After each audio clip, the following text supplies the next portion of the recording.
First heading. A reading from the first letter of Samuel, chapter 8, verses 4 to 7 and 10 to 22. The elders of Israel, all assembled, went back to Samuel at Ramah and said, "Look, you are old, and your sons are not following your example.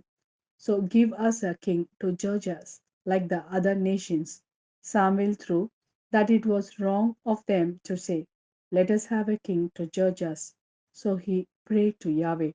But Yahweh said to Samuel, "Obey the voice of the people in all that they say to you. It is not you they have rejected."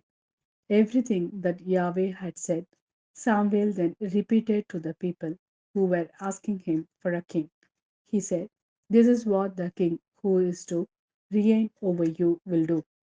He will take your sons and direct them to his chariotry and cavalry, and they will run in front of his chariot. He will use them as leaders of 1,000 and leaders of 50. He will make them plough his fields and gather in his harvest, and make his weapons of war and the gear of his chariots. He will take your daughters as perfumers, cooks, and bakers. He will take the best of your fields, your vineyards, and your olive groves, and give them to his officials. He will tithe your crops and vineyards to provide for his courtiers and his officials. He will take the best of your servants, men and women, for your oxen and your donkeys, and make them work for him. He will tithe your flocks, and you yourselves will become his slaves. When that day comes, you will cry aloud because of the king you have chosen for yourself. But on that day, Yahweh will not hear you. The people, however, refused to listen to Yahweh. They said, "No, we are determined to have a king so that we can be like the other nations, with our own king to rule us and lead us and fight our battles." Samuel listened to all that the people had to say and repeated it in Yahweh's ear. Yahweh then said to Samuel, "Do as they ask and give them a king." Samuel then said to the Israelites, "Go home, each of you to his own town." This is the word of Lord. Thanks be to God. A reading from the Gospel according to Mark, chapter 2, verses 1 to 12. When he returned to Capernaum, sometimes later, word went round that he was in the house, and so many people collected that there was no room left.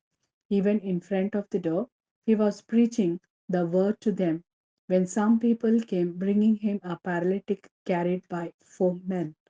But as they could not get the man to him through the crowd, they stripped the roof over the place where Jesus was, and when they had made an opening, they lowered the stretcher on which the paralytic lay. Seeing their faith, Jesus said to the paralytic, "My child, your sins are forgiven." Now some scribes were sitting there, and they thought to themselves, "How can this man talk like that? He is being blasphemous. Who but God can forgive sins?" And at once Jesus, inwardly aware that this is what they were thinking, said to them, "Why do you have these thoughts in your hearts? Which of these is easier, to say to the paralytic, 'Your sins are forgiven,' or to say, 'Get up, pick up your stretcher and walk'? But to prove to you that the Son of Man has authority to forgive sins on earth." He said to the paralytic, "I order you, get up, pick up your stretcher, and go off home."